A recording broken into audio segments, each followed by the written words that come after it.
So the astrology of the week of 13 December 2021 through 19 December 2021, it sees this energetic flow out from eclipse season. We're culminating here this week with a full moon in Gemini, where we get some movement back and maybe some deliberateness with our movement. The other thing that happens is Mercury will come into Capricorn. Venus will station retrograde in Capricorn, both in that Saturn ruled sign, which again supports this idea of kind of a deliberate examination of relationships and more seriousness as we move into the end of 2021.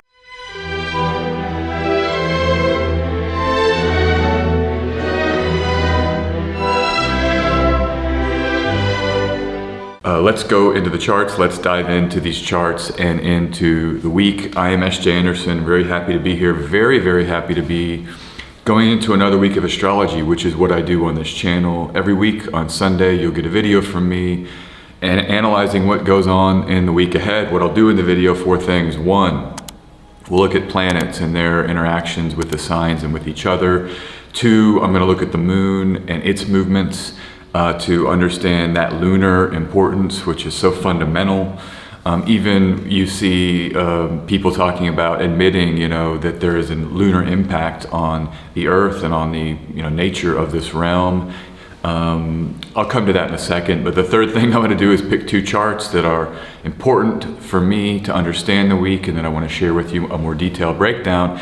And then the last thing I'll do is examine one card. I'm going to randomly generate a card from a deck of cartomancy, 54 card deck that will help us understand the week using symbols, using astrological symbols and tarology. But yeah, let me come back. Let's just do a little bit of introduction. There's a lot I've been thinking about. I wanted to say there was astrologer Ray Grassi was recently on the Astrology podcast, and he was even acknowledging, hey, the moon does have this gravitational impact on life, even though he dismissed the idea that there's other rays from, for example, outer planets that affect us. And this is a common position a lot of astrologers hold. I'm not saying there are rays from Pluto that are impacting us physically. I don't know if it quite works like that. I'm open to it. But it's undeniable, even amongst these more kind of synchronistic or symbolic astrologers, that the moon impacts us. I mean, we're in water. I've got 60% water, 70% water, whatever it is, a little bit of green tea I just added. But we know that the moon's gravitational pull moves that water on the Earth. And so that it just flows immediately, that it would affect the human body, which is why we look at the moon, which is why I'm examining the moon every week. And then in the astrological systems that have been developed all the way back to the beginning, the moon is of primary importance. So eclipses, the lunar the omenology that comes from Babylon. You don't have an eclipse without the moon. You read Manilius, you read Dorotheus, you read Ptolemy and Valens, our earliest writers on astrology and this tradition, the so-called, they say Western, but I would say just the tropical, maybe even that's debatable. This tradition of astrology that has come west and found a home in America, let's say, and in Britain and in Europe. This tradition, the origins of it prioritize the moon. I mean, just pick Dorotheus up, pick Valens. Everybody's interested in the moon. Even in natal astrology, there's techniques where you look at what the moon was doing before birth, the prenatal syzygy, the full moon or new moon before the birth. That degree and the ruler of that degree is heavily examined and placed of high importance. So the moon is so fundamental.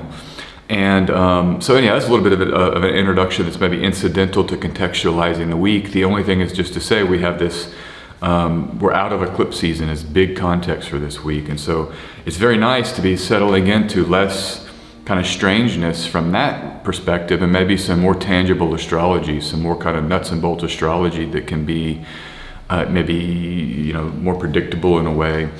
The other thing I'll just say about this week, it's one of our final 2 before Jupiter goes into Pisces on the 29th of December. So there's all of this week, all of next week, and then Jupiter will enter Pisces early in that following week.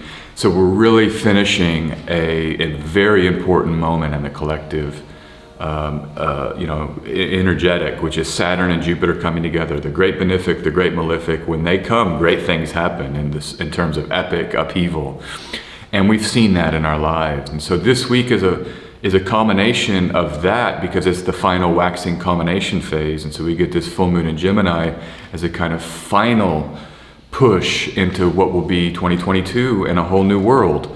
Jupiter will then be in Pisces, ruling any planet that is in Sagittarius, or any planet that is in Cancer. In Cancer season, Jupiter has that exaltation rulership, though I think Cancer season Jupiter is already out of Pisces, but still Jupiter will be on its own then, not ruling anything, because by the time we get to Sagittarius season, I think next winter, when Jupiter comes back into Pisces at the end of 2022, there will be some things in Sagittarius while Jupiter's in Pisces, very likely. I don't have those charts memorized.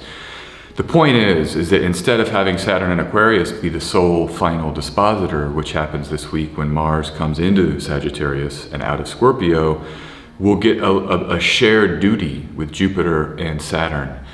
And that will, that is the end of 2021, and this week is this, like I said, a climax before we turn over to that. And let's see, what was the other thing I was just going to say is that the genius of astrology, and why I love doing weekly astrology, is that it's always so fresh and new. I'm pretty deeply involved in astrology. It's my full-time profession. It is what I do and think about and talk about almost all the time. And even me, when I sit down sometimes on Saturdays to prepare this talk, I never know, actually, just quite what's going to happen in the details of that next week. I'm always surprised when I open it up and I'm like, wow, look at this cool stuff. And it fits perfectly to what's unfolding. And this week is no different. There's a lot of cool activations this week and a lot of interesting symbols that can help us finish this time. The other context of this week is that Venus, the connective tissue between the eclipse season and between early 2022 is this Venus retrograde, which starts this week. And so that's also what's happening. So let's just shift in now. I think it's good to just maybe turn here and shift and go into the charts proper, because I'm already starting to talk about those things. But yeah, let's see here. What we have right to start the week, 11 a.m. and 7 p.m. on Monday the 13th, right out of the gate this week. Big changes. 2 planets change signs on Monday. And setting aside everything else, whenever a planet changes signs, it can be felt very palpably because there's a tonality shift.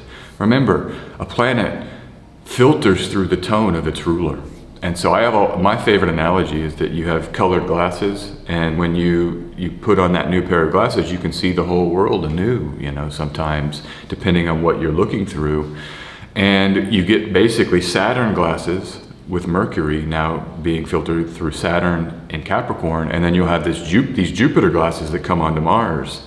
And Mars's energy filters through a Jupiter tone. But remember, Jupiter's itself is filtering through Saturn, and so everything is now flowing back through Saturn. I think this week brings us, there's the ideas of Saturn, restriction, coldness, separation. Those things may return, But I will just say that the other side of Saturn is imminence. And this is one of the analogies I was thinking about yesterday or this morning, was that if you are forced to be in the same room for a year, but you have some tools around you, think about what you could do. You could build and construct and learn and teach, or even maybe a better analogy is prisoners. You hear these prisoners, they go into prison for like 2 or 3 years, and they come out with law degrees, and they've written books or read many books. So there's an opportunity, and they're maybe buff if they've been lifting weights. There's these opportunities that come from the Saturnine restriction.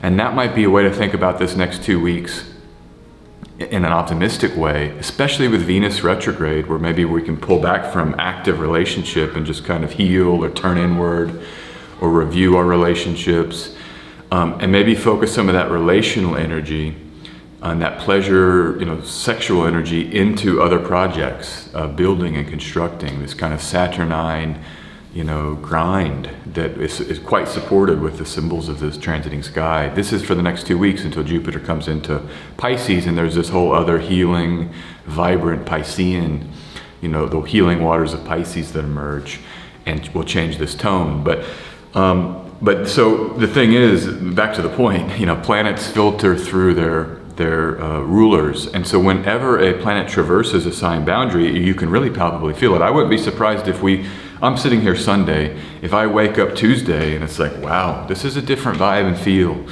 And so let's just go into it. Mars into Sagittarius, a more active, fiery Mars. Sagittarius is a fire sign. It's a mutable sign.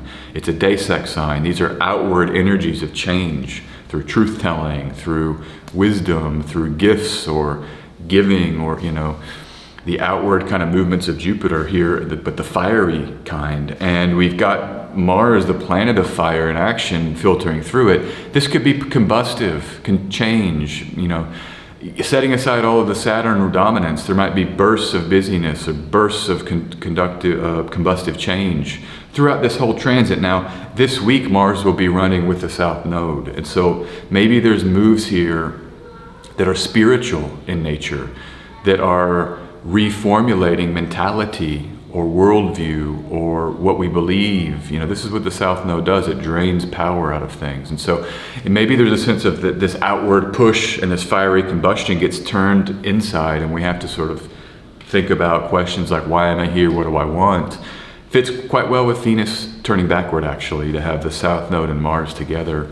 But I still think it's fiery. I still don't think just because you have a South Node conjunction doesn't change the fact that it's Mars and in Sagittarius. Those things are still operative. It just might be that they're not as cleanly manifest, and that they're reoriented toward these spiritual contemplations, is how I think about it. So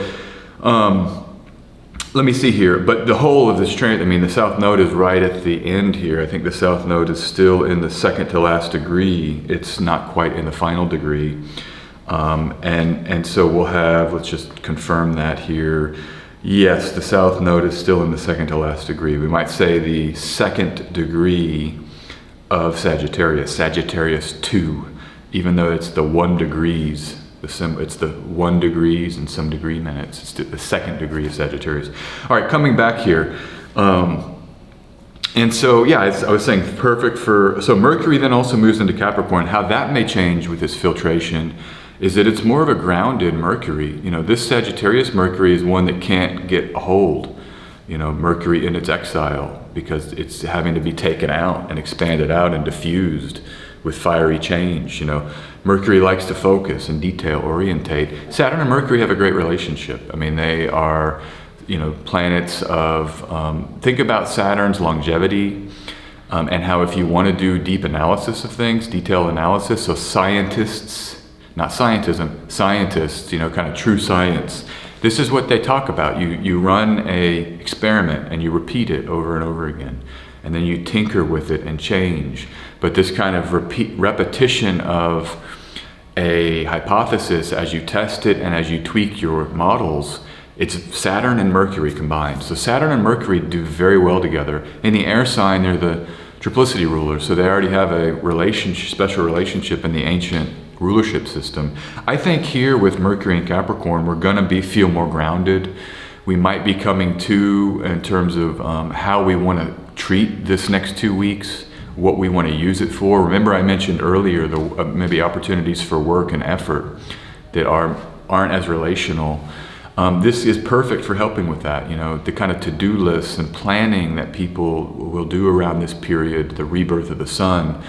The New Year's resolutions, we might think. I know that's a little later in the year, but we're having a period right now. The sun will ingress into Capricorn before the new year proper, and that is often a moment to bring in some resolution energy as well. I kind of like Aries season, the beginning of Aries season, as the real beginning of a new year, the astrological new year. But this is also a great candidate, the rebirth of the sun at the winter solstice, because the sun will now grow. There will be more sun every day after this turning point. It's not this week, it's next week, but you'll have Mercury there in Capricorn this week. And so we can be building and planning. And I know a lot of Christmas celebration, holiday celebration around this time happens the week before. So maybe this is good for just planning how you want to have that party, or gift giving or gift planning. Maybe you'll get more frugal with Mercury and Capricorn and buy things that are a little bit, think about buying only what you need. rather than things that you will buy and then they're just not used. That can be great with Mercury and Capricorn. What are your true needs? And it's perfect to think about it with relationships, because Venus is still in Capricorn and will be. Mercury joins.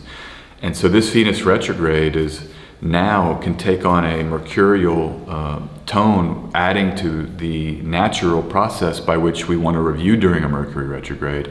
Reviewing relationship as a key word. You use the analytical mind now to help with that process. So I just love it, having Mercury here in Capricorn. And the other thing to say, Mercury will have its next retrograde, will finish it out in Capricorn. So this is already a kind of a Mercury retrograde-y. I know it's a little bit early to start talking about it.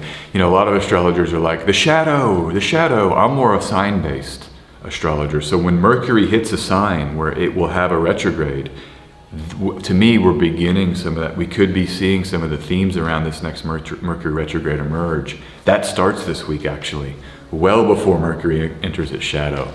So it's weird how when you use different systems to analyze, right, you kind of highlight moments of time maybe different than other astrologers. That's why there's so many different astrologers, We all do it differently. So let me come in. We'll be talking more about Mercury and Capricorn as part of the retrograde story, as we get into it. But remember, Mercury stations retrograde in Aquarius and stations direct in Capricorn. This is in 2022. And so it's all about the Saturn period that we get review on now with Mercury. And I think that, we're about to have, restrictions in terms of the collective policies. Those are coming back. This might be time where we're going to have to buckle down again and think about and review our justifications and rationales for the things we've done or the things we're doing. But I'm not going to focus too much on that. Let's keep moving here. And so the full moon in Gemini then. So this week is basically Monday, Sunday. Everything happens Monday, then everything happens Sunday. The things that happen on Sunday are the full moon in Gemini, 5:30 a.m. Central European time, and then the station of Venus at about noon, so a few hours later, which means we have that stationary Venus in the full moon chart, which is a chart that I will be breaking down in quite amount of detail. But I just want to say here, I like this full moon as a kind of climax of what I just was describing earlier in this talk, that we're moving out of eclipse season. This whole week is this final growth climax before this Venus station where I think we can focus on. I'm going to be real busy just trying to do a lot of work and just getting a lot of work out of the way. I'm already feeling the Venus retrograde, to be frank. I feel this kind of disconnection, frankly. Not in a bad way. I've got all kinds of people I talk to all the time, every day. But just a certain kind of, maybe a skepticism from me energetically around wanting to dive deeper right now into putting my efforts into social or like dating or connection or anything like that. I'm really trying to reformulate and focus on work, like I was saying earlier in this talk. And it's, I love this week for real abilities to do that well. Because once the Venus retrograde hits, it turns us in, that energy gets turned up even more. I expect to maybe needing to be giving myself time to like love myself intentionally, and maybe I won't be as able to work. And this is where we can talk about Pluto. We can bring it in. I am a traditional astrologer. I'm a Hellenistic astrologer. That's my training. But I like to use outer planets, actually, like fixed stars. I don't really think they cast rays in terms of how I like to use them. I think that casting rays should be reserved for planets that rule signs and this kind of higher level of the pantheon of these 7 planets that are the main actors that are sending and moving. I like with outer planets to see them as zones where those degrees near them, where they really influence that part of the sky and that part of the zodiac, like a fixed star. And so it's undeniable that Venus will be stationing retrograde right here on Pluto, and that Plutonic moment here, this weekend and into next week, and we're in it now, it can really intensify the kind of underbelly or the dark side of an energy, and dark in a good way. We need to see the darkness, see the shadow in a Jungian sense. So I expect this retrograde, as it stations and gets powerful, Venus stops in the sky. There's going to be some real need for self-care, and need for maybe not having as much energy for other things like heavy workload. because we have to kind of tend to the upheaval, the catharsis, the delving into process. And if you have Venus ruled ascendant, or Venus is prominent this year in your chart, or Venus, you're very Venusian, I would expect this underworld moment. So Pluto signifies underworld. Venus going retrograde goes into the underworld as it dies. It's late in its phase and now it's dying. It will be reborn at that inferior conjunction and then have this new birth as a morning star. And so that's an underworld process with Venus. But with Pluto, I would be prepared for, this holiday season, I'll just say, like Christmas and family and all that stuff, this could be Plutonic in the sense of seeing truths about family, unearthing earlier things from life. I had my brother send me all these pictures. He went to my dad's house, just sending me picture after picture of my childhood. This happened right around eclipse season, which was important for my chart because it brought up my third house. I'm not going to go into delineations in my chart, but I had these third house eclipses, and part of it was my brother sending me all this stuff from my past. But it's Plutonic, right? Where did you come from? This moment is a flower from the seeds of everything in the past. Plutonic energy is that seeding, where we go to the seed and try to analyze the beginnings of things. It can be about that. So be prepared after this week and on this weekend for this kind of depth charge around Venus. What is Venus? Pleasure and feeling good. To filter that through Pluto, it might require special needs of self-care. So anyhow, that's what I want to say here. I said, what did I write here? Venus enters the underworld, relationships go through purges and reformations. So I'll just close with that thought. Let's shift now. Let's move into the moon and what the moon is doing. Love this waxing moon phase. It's the second waxing quarter. I just love this as an energy post-eclipse season, like I said, and pre-Venus retrograde. It's this little pocket this week where we have this final push. And that's why I was so focused last week, saying, look, this Pisces moon, awesome, awesome. This Aries moon we're in, awesome, awesome. Use these moons.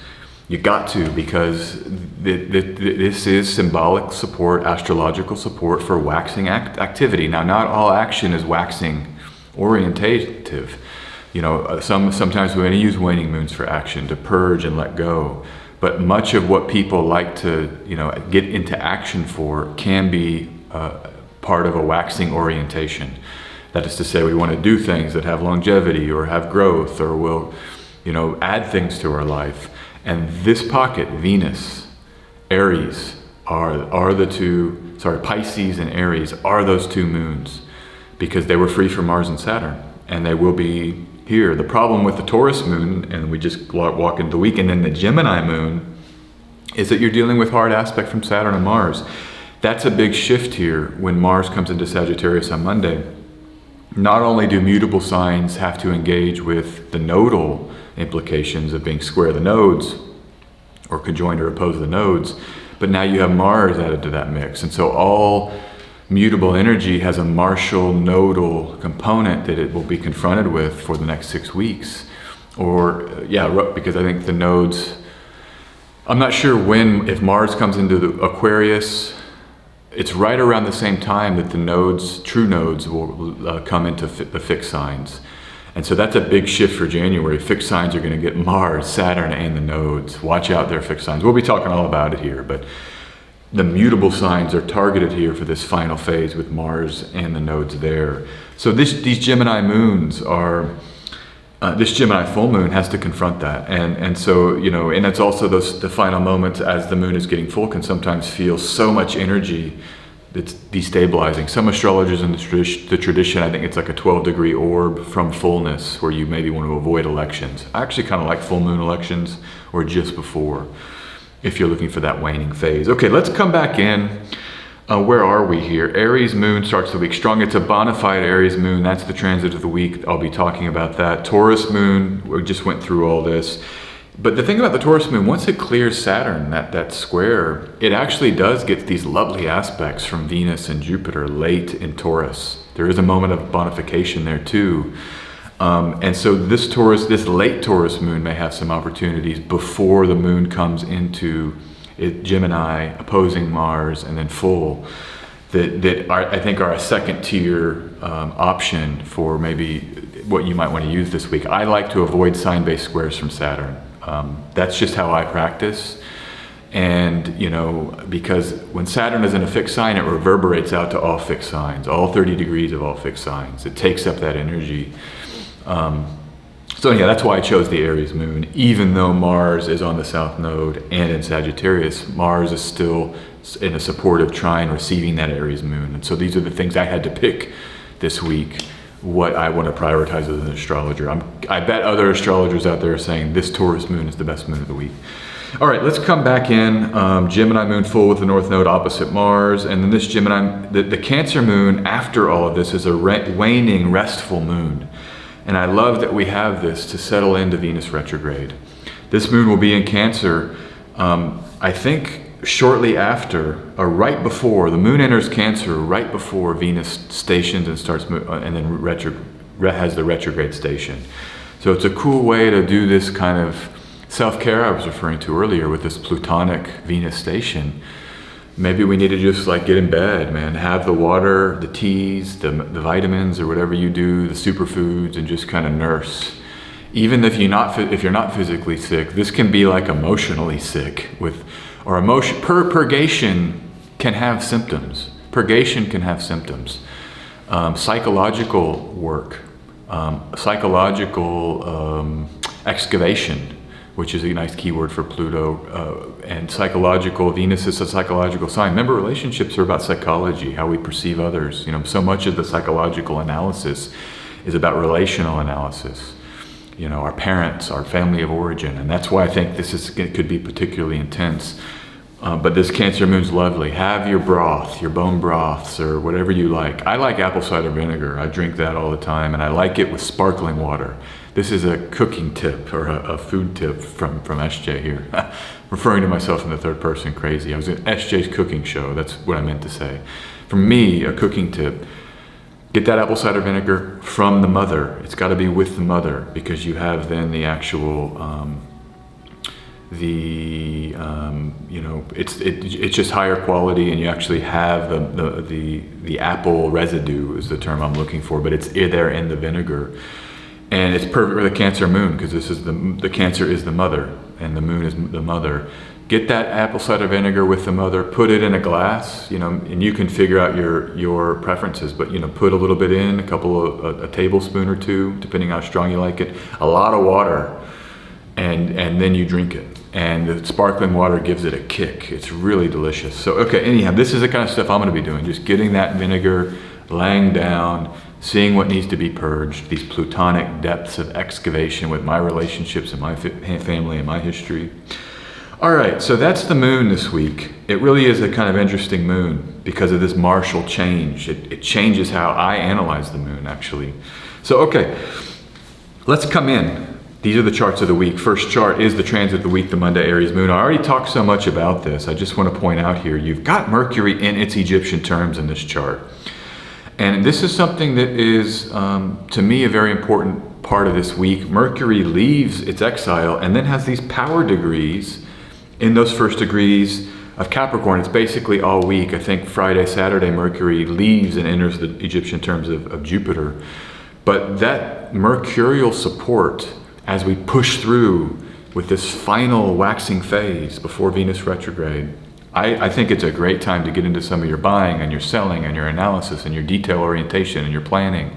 All of that stuff is really lovely this week. And Mercury gets some uplift, that relief from the Sagittarius Mercury. I saw a lot of people on Twitter are like, I can't think. I know for me, I have the natal Jupiter ruled Mercury, but sometimes the pronunciation goes bad. And I'm just out there pronouncing words however I want to, you know, phonetically. And there's kind of a untethered with maybe expression where it gets spaced out. I love the energy, but it does create problems. Okay, let's come back here. The transit of the week, the Monday Aries moon. Look at this moon. The reason why I like it, it's bona fide here. And everybody knows out there who watches me regularly, I love the bona fide moons. You just find those pockets within 7 degrees of Saturn, of Jupiter and Venus, when the moon is within 7 degrees from both of those, and then separating from one and applying to the other.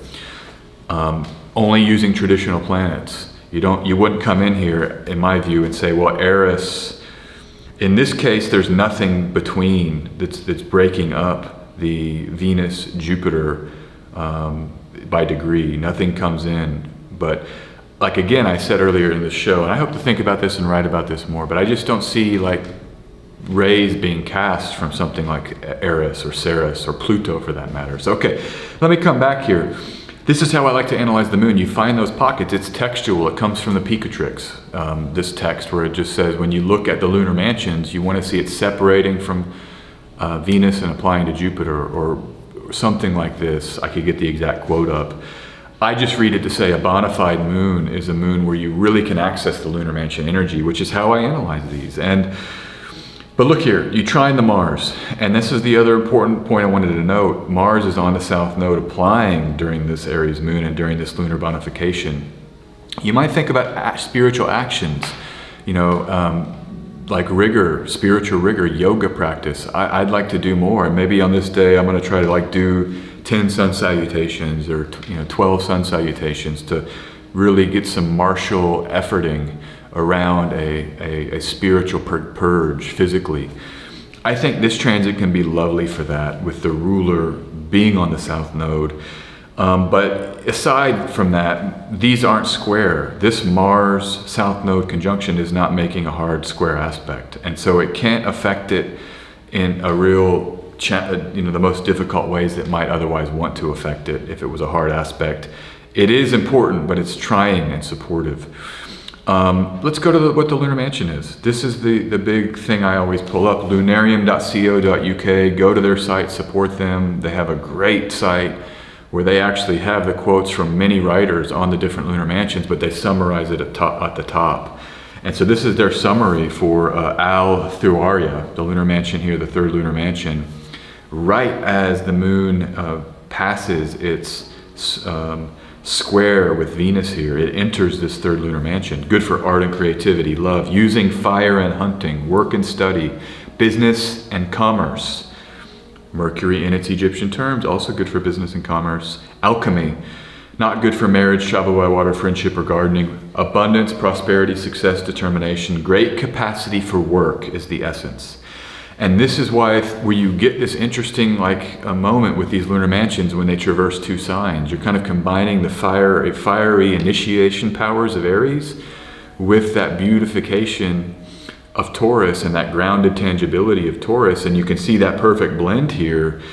I love this for the fire of creativity. Venus is creativity, Taurus is creativity in some ways, it's beauty. But so is Aries, because it's the initiation and the bursts of fiery power and passion. In Tarology systems, the fire element, so the wands, the clubs, these are the creative, this is the creative element because it's the fire of life. That from that fire, we want to then be godlike, right? We're created in the image of God according to some religious traditions. That means we get to create with our inner fire, our godlike powers in a way. And so I love this Aries moon and this mansion that captures the blending of those energies. And I think that, again, this week is a good time to burst out and do some work. It starts with this lovely moon, this bona fide Aries moon.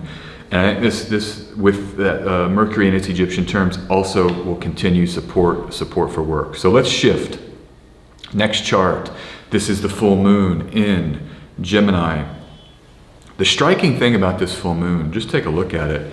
Look at the blue lines on the chart, these solid, thick blue lines. And so when these appear, it means that there's a trine and a sextile that's closely applying. If it was a dotted line using these solar fire settings, it would be separating. We get both the sun and moon applying to Jupiter in this chart with this full moon. It's a Jupiter full moon. It's undeniable with aspects.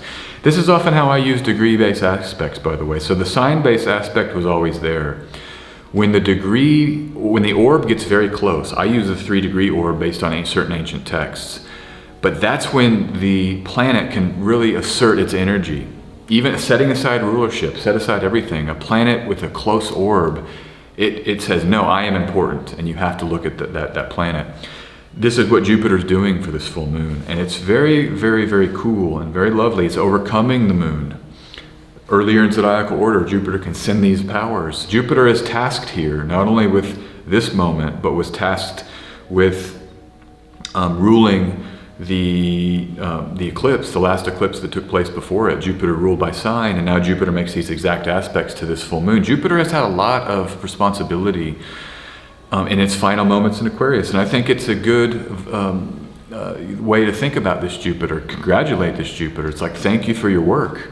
Thank you for your efforts and for your work. I don't know if you've ever been told that. I mean, one of my old bosses used to always say, thanks for your work, like periodically. You know, and it felt good. You know, it feels good to have that acknowledged. If you're working really hard and someone says, hey, I acknowledge you and see you, I think we can do that with Jupiter right now.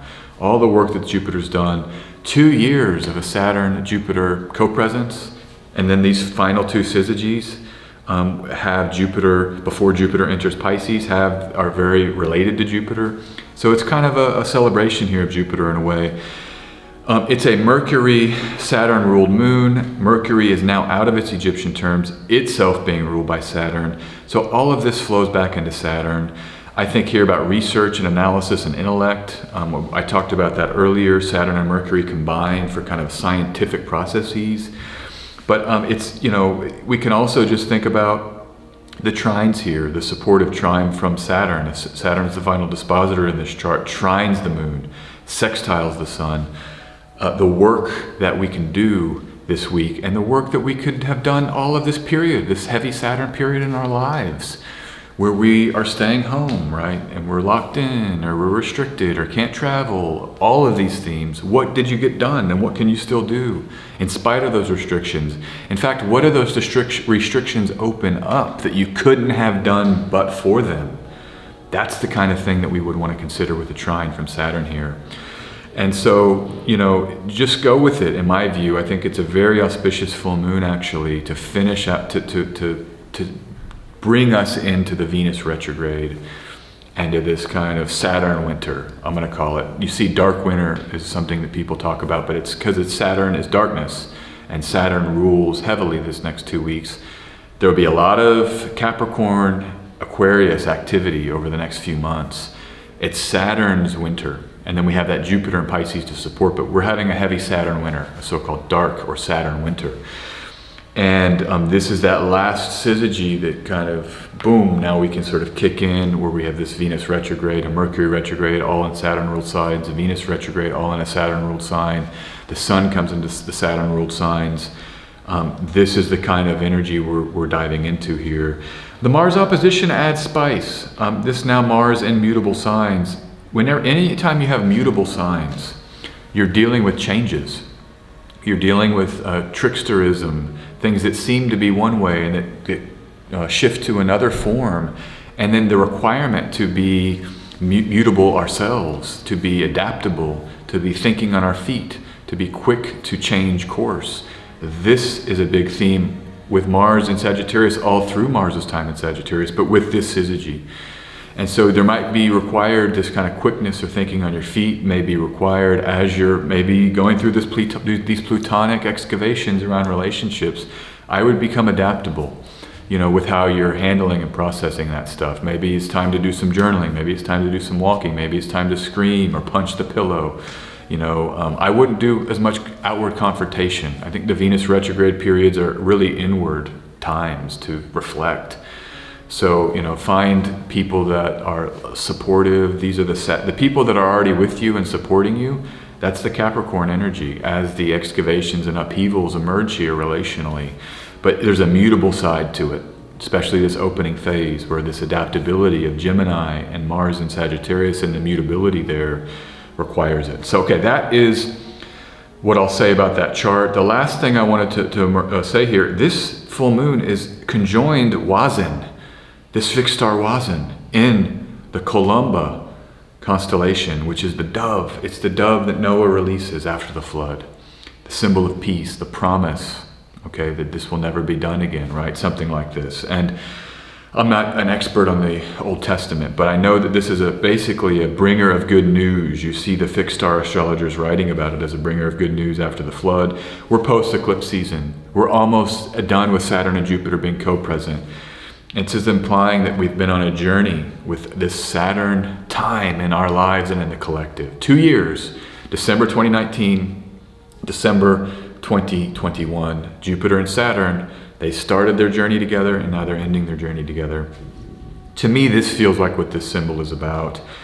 And, you know, just acknowledging, thank you to the world, thank you to the gods, thank you to Jupiter, thank you to Saturn. You know, there's this kind of gratitude and humility in how we relate to the planets. Even though it's been tough, I think this is the kind of energy that I hope to bring, and then, you know, a peace offering and just thank you. And then a kind of a turning to 2022, you know, but this is kind of a combination with this symbol. It does feel like acknowledging the good news that this Saturn is going to be done with its control, its hard control.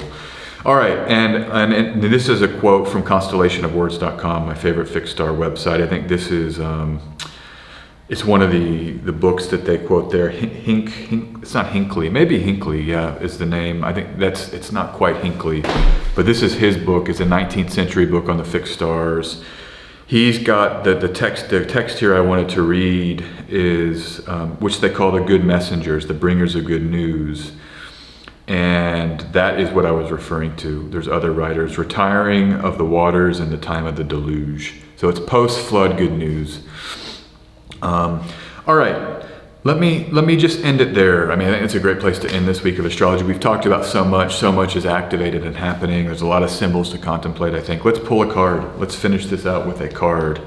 Let's see what the tarot brings, what the tarology is going to say or bring, and at what layer it's going to add. So, okay, we got the card. This will be card, boom,